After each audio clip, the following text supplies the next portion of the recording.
નાના માણસને તમે આદર આપો, એને ભાવથી બોલાવો, બહુ રાજી થાય. અને આ દુનિયામાં બીજું કંઈ છે જ નહીં. જેટલા તમે રાજી કરો ને એ જિંદગી જીવવાની મજા છે ભાઈ, એ જ મજા છે. બાકી તો અહીંયા ક્યાં કંઈ આપણું હતું કયો, અને ક્યાં કંઈ આપણું રહેવાનું છે. જો આ દુનિયા છે ને જ્યારથી બની ત્યારે અહીંયા એટલું ને એટલું છે. આમાં કાંઈ એક હળીવાય અહીંયા કાંઈ વધતું નથી અને અહીંથી કાંઈ ઘટતું નથી.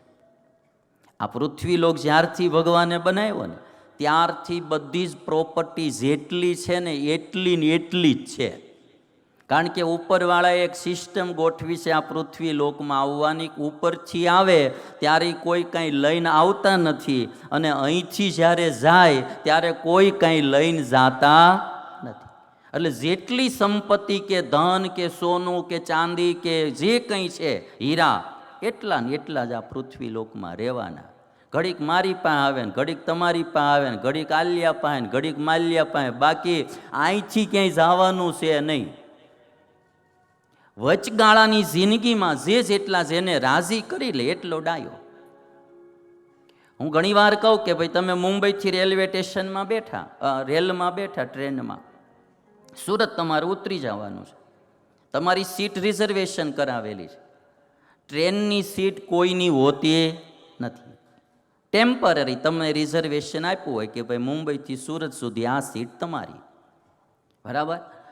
હવે એ સીટ તમારી પાસે મળી, એમાં કોઈ વૃદ્ધ વડીલ આવ્યા, એને બેસવાની જગ્યા ન હોય અને સીટ તમારી પડી હોય ને તમે એમ કહો કે ભાઈ બેસી જાઓ અહીં મારી જગ્યાએ, ઘડીક શું હોય તો સૂઈ જાઓ, હું તો ગમે ત્યાં ઊભો રહીશ, ઘડીક બેસી જઈશ, તો એટલું પુણ્યનું કામ થઈ ગયું.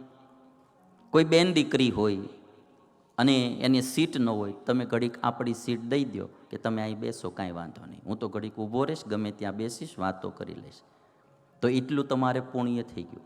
સુરત સ્ટેશન આવે એટલી સીટ તમારી નથી. સુરત સુધી ભગવાને તમને સીટ દીધેલી છે. એ એટલા અરસામાં જો તમે ધારો તો પુણ્યનું કાર્ય કરી લો. અને ઘણા હોય હાવ દરવાજે ઊભા આટા મારતા હોય પણ પોતાની સીટે કોઈને બેહવા ન દે. સુરત આવે એટલે એની સીટ તો જતી જ રહેવાની છે. પણ એ સુરત સુધી આપણી પાસે સીટ હતી, એમાં જો આપણે ધારીએ તો પુણ્યનું કાર્ય, કોકનો રાજીપો પ્રાપ્ત કરી લઈએ. એમ સ્મશાન એ આપણું છેલ્લું ઠેકાણું છે અને એ ઠેકાણે આપણે પહોંચીએ એ પહેલાં જેટલા રાજી થાય એટલા બધાને રાજી કરી લેવા. સ્મશાનની બારું જે લખ્યું હતું કે મંજિલ તો તેરી યહી થી, બસ ગુજર ગઈ જિંદગી યહાં આતે આતે. अंतिम मंजिल तो तेरी यही थी, बस गुजर गई जिंदगी यहाँ आते आते. क्या मिला तुझे इस दुनिया से, अपनों ने ही जला दिया जाते जाते. પોતાના સળગાવીને વયા જાય ભાઈ, પણ એ જિંદગી પૂરી થાય એ પહેલાં સારા કામ કરી લેવા. એટલે નારદજીનું જે આ જીવન છે મને તમને બે રીતે પ્રેરણા આપે કે એકવાર દેવતાઓને નારાજ કર્યા તો દાસીપુત્ર થયા અને દાસીપુત્રના જીવનમાં સંતોની સેવા કરીને રાજી કર્યા તો વળી દેવર્ષિ નારદ થયા. અને એટલા માટે મેં કાલે બી કહ્યું હતું ને આજે બી કહું કે માણસ સુખી દુઃખી થાય એમાં સૌથી મોટી ભૂમિકા એના કરેલા કર્મ જ હોય છે. પોતાના કર્મ, પોતાના સ્વભાવ, પોતાના દોષ, પોતાની વાસના, પોતાનું અજ્ઞાન, આ જ દુઃખનું કારણ હોય છે. ખોટા પિતૃઓને કે ગ્રહોને બહુ દોષ દેવા નહીં, જીવન સુધારો. આજે અમે પધરામણીમાં ગયેલા, બે યુવાન મળેલા, મને કે સ્વામી કથા સાંભળવાથી જીવન આખું બદલાઈ ગયું, કે બહુ સારું જીવન થઈ ગયું. આજે હજારો માણસો એવા હશે અને યુવા પેઢી આત્મહત્યા કરવાના વિચાર આવતા હોય, કથા સાંભળીને એને આત્મહત્યાના વિચાર છોડી દીધા હોય. વ્યસની હોય એના વ્યસનો છૂટી ગયા હોય. પરિવારમાં કલહ હોય એ કલહ દૂર થઈ જાય, અબોલા દૂર થઈ જાય, પરિવારમાં હળી મળીને રહેવા માંડે. જીવન જે સુધરી જાય એટલે માણાને સુખ, સુખને સુખ થઈ જાય. એટલે નારદજીની આ કથા મારે ને તમારે બધાએ સમજવા જેવી. પણ નારદજી ઊંચી પદવીને પામ્યા, એમાં પણ એક વાત બહુ સમજવા જેવી. પહેલું એણે સત્સંગ કર્યો.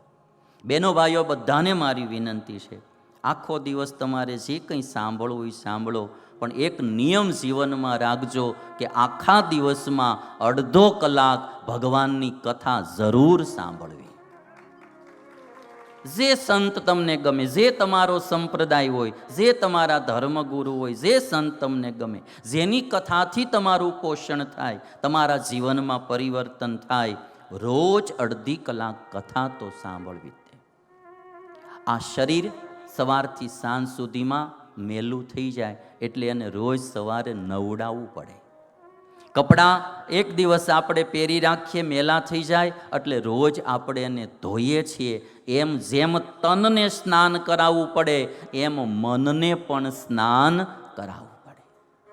જગતમાં વિચરણ કરતા હોઈએ, નો જોવાનું જોવાતું હોય, નો સાંભળવાનું સંભળાતું હોય, એવા અમુક મોડા માણસોના પ્રસંગમાં અવાતું હોય, આપણા મનમાં મેલ ચડ્યા કરતો હોય. અને મેલને ધોવાનું સૌથી મોટું કોઈ જો પાણી હોય, જળ હોય, તો એ સત્સંગ છે, કથા વાર્તા છે.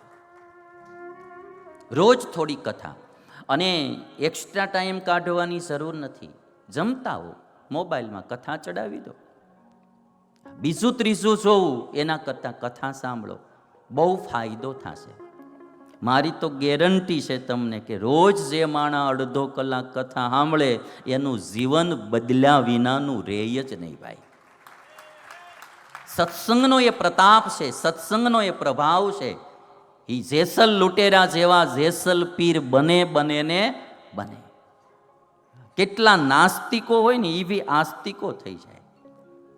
એનામાં ફેરફાર થયા વિનાનો રહે જ નહીં. એ કથાનો પ્રભાવ છે. આ અમારે શંભુભાઈ ગઢિયા બેઠા છે. બોલો, એ પહેલાં તો એમ કહેતા કે હું કોઈ મંદિરે જાઉં નહીં, ક્યાંય કથામાં જાઉં નહીં, મને કાંઈ ફાવે જ નહીં કે. બોલો, પણ ક્યાંકથી કથા સાંભળતા એ થઈ ગયા પછી એવો રંગ લાગ્યો, શરીરનું વજનય વધી ગયું. તમે જોવો ને તો ભાઈ. અને કથામાં યજમાનો થતા થઈ ગયા, કથા સાંભળતા થઈ ગયા. નાસ્તિકને પણ આસ્તિક કરે એ આ કથાનો પ્રભાવ છે. વ્યસનીને નિર્વ્યસની કરે, ક્રોધીને નિષ્ક્રોધી બનાવે, કામીને નિષ્કામી બનાવે, અને દુર્જનને સજ્જન બનાવે, નફરતવાળા હૃદયને ભાવભીનું અને ભાવ વહેતી નદી બનાવે. એ આ કથાનો પ્રભાવ છે. નારદજીના જીવનમાંથી હું તમે આ પ્રેરણા લઈએ. અને એટલા માટે સત્સંગ વિના માણસનું જીવન બદલતું નથી.